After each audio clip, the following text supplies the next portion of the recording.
Ela é uma imortal carioca, nascida em Vila Isabel, de uma família de origem galega. Foi a primeira mulher a presidir a Academia Brasileira de Letras. Ela é premiada em vários países pelo brilhantismo dos seus livros.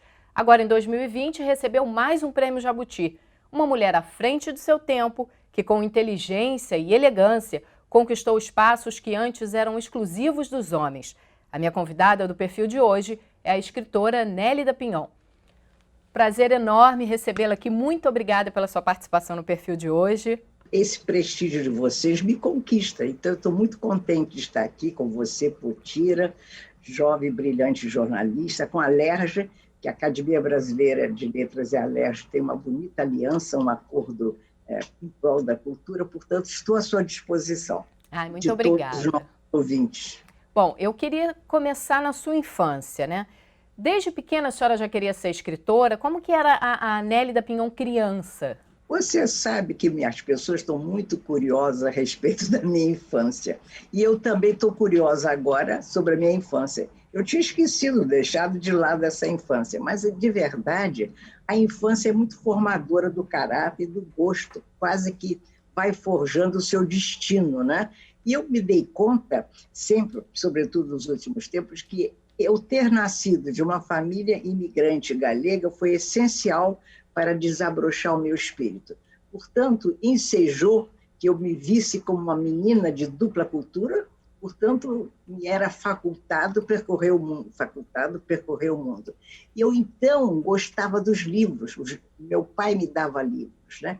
Eu tinha assim, uma paixão pelos livros e pelos almanaques. Os almanaques, vocês não conhecem, era um livro grande que saía em dezembro, no período natalino, e trazia sempre em cada volume heróis extraordinários. Eu adorava os heróis. Então, eu me identificava com eles. Talvez, não sei se era só pelos seus feitos heróicos, mas também porque eles abriam picadas para que eu pudesse passar.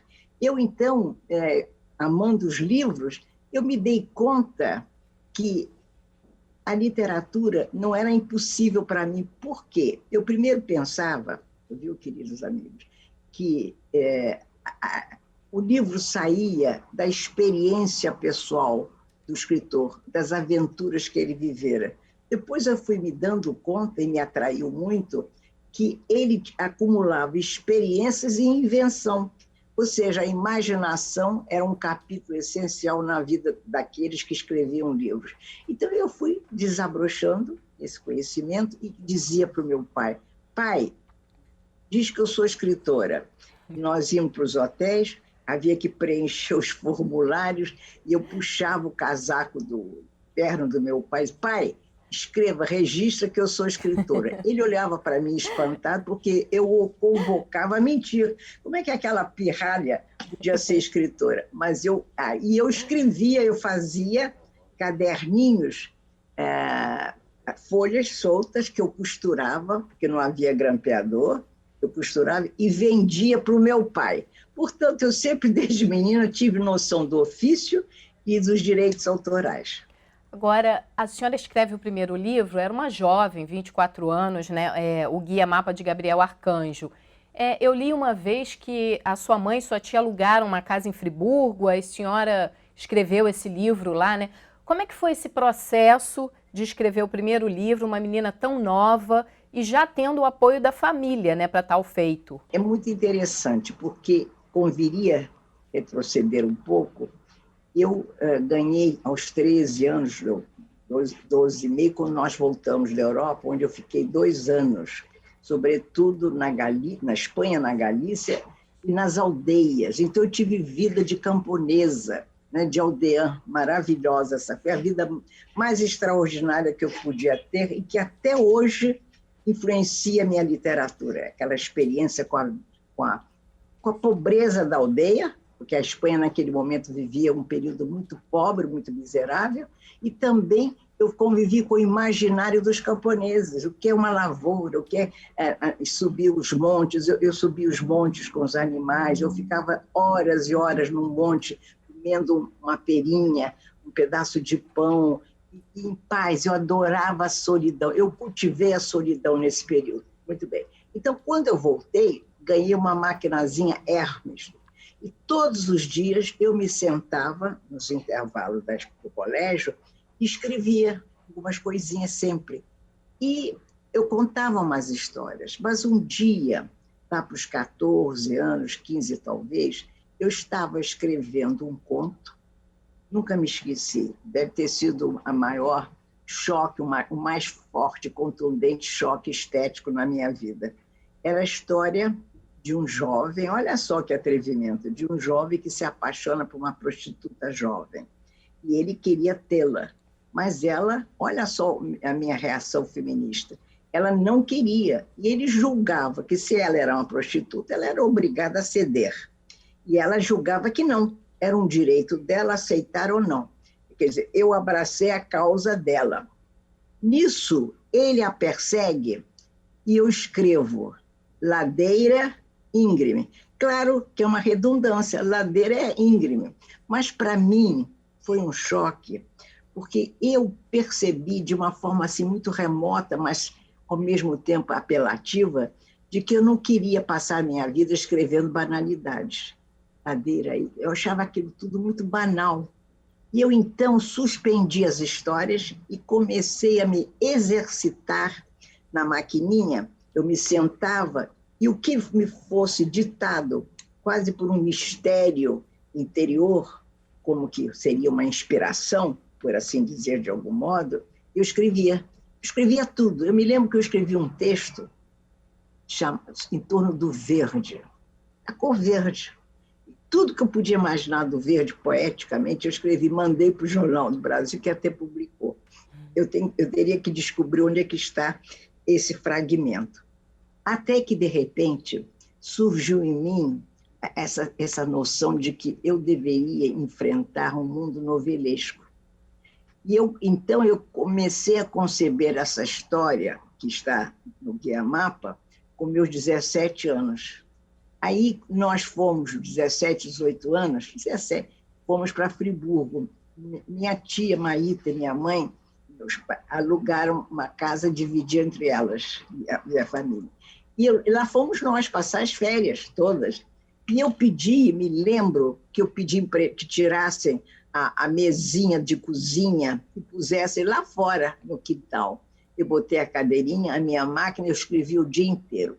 Suscitou tamanho espanto na família que meu tio Jorge, um homem muito delicado e fino, disse assim: mas essa menina é uma obcecada, ela não sai dessa máquina. E de verdade, ele tinha razão. Mas eu estava impregnada de uma paixão narrativa que eu acabei, nessas férias, eu acabei o livro. Foi então que, mais tarde, meu vizinho desembargador, Sebastião Pérez, ofereceu-se, assim, por iniciativa dele, ele era cearense, levar os meus originais para Raquel de Queiroz. Nossa. Foi aí que realmente fui deflagrando a minha carreira. O meu ofício, melhor dito, eu prefiro dizer o meu ofício. A senhora conseguia imaginar nessa idade, com essa paixão toda, essa volúpia, né, pela escrita, que a senhora chegaria à Academia Brasileira de Letras, ocuparia uma vaga de Aurélio Buarque de Holanda, por exemplo? Isso já passava pela sua cabeça ou era uma coisa muito longínqua? Não, eu não pensava, vamos dizer, nas glórias, nos aplausos, nos percursos. Eu não tinha conhecimento, mas algum, da vida literária. Porque a minha paixão paralela, a paixão literária, que eu nunca renunciei, era o teatro. Eu vivia no Teatro Municipal e no teatros dramáticos. Eu frequentava, pelo menos 2 vezes por semana, o teatro. Eu era apaixonada por ópera, balé, piano, orquestra, teatro dramático. Eu vivia em função da arte que ocupava espaço no proscênio, no cenário, no palco. Eu amava o palco. Então, toda a minha paixão ia para isso. Mas eu nunca, por exemplo, eu assistia aulas de balé com a Márcia Aidê, a grande brasileira. Mas as pessoas dizem assim, Nélia, você não quer seguir uma atividade artística? Eu disse, não, eu sou escritora. Ou seja, eu servia a 2 patrões, a 2 amos, a literatura, que era uma grande paixão, e a arte. Então, eu não frequentava o mundo da literatura. O primeiro escritor que eu conheci foi o grande Tristão de Ataíde, que é o pseudônimo do Amoroso Lima. Foi um grande pensador católico, chegou a ser um líder político no tempo da ditadura militar brasileira, né? Que era vizinho na rua Dona Mariana, onde eu morava. Ele, então, passava lá para as 15 ou 20, para as 10 da manhã, eu percebi que ele ia para a missa do Santo Inácio, muito bem vestido, com missal na mão, com gravata. Eu ia para a porta para vê-lo passar. Então, eu já começava a saber que a literatura tinha um corpo físico, e, de modo geral, eram homens. Só muito depois, não é, que eu vou conhecer Raquel de Queiroz. De repente, meus queridos, eu conheci, assim, eu me dei conta no outro dia que esse meu livro, Guia Mapa de Gabriel Arcanjo, teve um destino muito original e singular. Ele foi lido nos originais, né? É muito difícil os profissionais lerem originais de um jovem, ou de uma jovem, no meu caso. Ele foi lido por Raquel de Queiroz e por Clarice Lispector. Ou seja, aí foi se formando, entendeu? Aqueles elementos que levam você a um ofício literário, o que eu diria uma profissionalização, porque eu acabei nos braços editoriais de um editor maravilhoso chamado Gumercindo Rocha Dória. Mas foi tudo assim, eu não podia pensar assim, imagine, nem a Academia Brasileira diz. Aliás, mesmo quando eu já tinha publicado vários livros, viajava o tempo todo, eu não pensava na academia. Eu estive na academia talvez 2 ou 3 vezes, até me habilitar a ela. E uma delas foi na posse da Raquel de Queiroz, que eu sabia que era. Eu sempre fui uma feminista precoce, por isso que eu digo que eu sou uma feminista histórica. Então, eu achei fundamental. Além do mais, eu tinha uma gratidão em relação a Raquel, porque ela leu meu livro. E eu fui. Uma outra vez eu falei lá, mas eu só pensei na possibilidade de ingressar na academia em Lisboa, instado severamente, assim, muito, por Jorge Amado e Lígia Fagundes Telles, que estavam em Lisboa. Eu não podia prever o meu destino. Agora, eu podia prever, sim, meus queridos. Eu dizia para minha mãe, eu não dizia livro. Agora eu me dou conta, eu dizia, eu quero fazer uma obra importante. E fez, né? E continua fazendo, inclusive, né? Graças a Deus.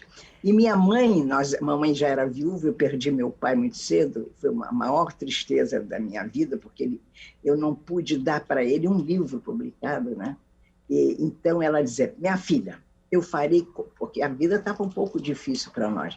Minha mãe dizia, farei qualquer sacrifício por você, mas eu não quero escritora medíocre, hein? Veja lá o que você está fazendo. E assim foi, querida, assim eu fui palmilhando esse meu destino. Não, e a senhora não foi medíocre e foi uma das melhores do mundo, né? Premiada em vários locais do mundo, vários países. A senhora citou agora há pouco a Clarice.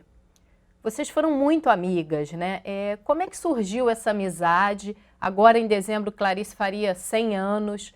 Né? O que a senhora guarda assim, de lembrança dela, dessas conversas? Foi uma amizade de 18 anos, nos falávamos diariamente.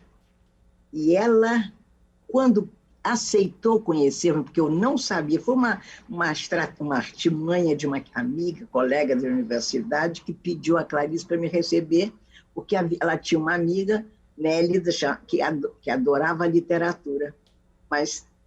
E a Clarice aceitou esse jogo.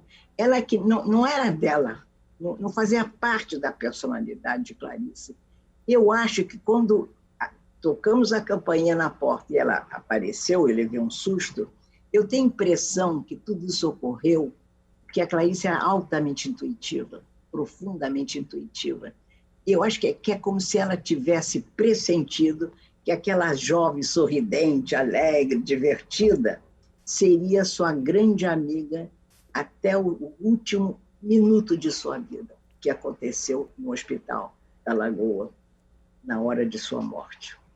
O que a senhora sente mais saudade dessa amizade? Ela, as nossas conversas, a mútua confiança, nós ríamos, choramos poucas vezes, ela confiava em mim e ela dizia assim, você vai fazer a minha biografia. Eu disse, você é muito engraçada, né, Claricinha? Porque eu chamava muito de Claricinha, você é muito engraçada. Você diz que eu é que vou fazer a sua biografia, porque você sabe que eu sei tanto de você que eu não vou falar nunca. E você se sente protegida. Mas eu sinto imensa falta dela até hoje. Uma amiga como ela, quando você perde, é uma grande dor. Eu só consegui falar de Clarice anos depois da morte dela. Agora eu falo, mas antigamente eu não conseguia. Bom, eu vou pedir só um minuto para a senhora que a gente vai fazer um intervalo e daqui a pouco a gente volta com o programa Perfil, hoje entrevistando Nélida Pinhon.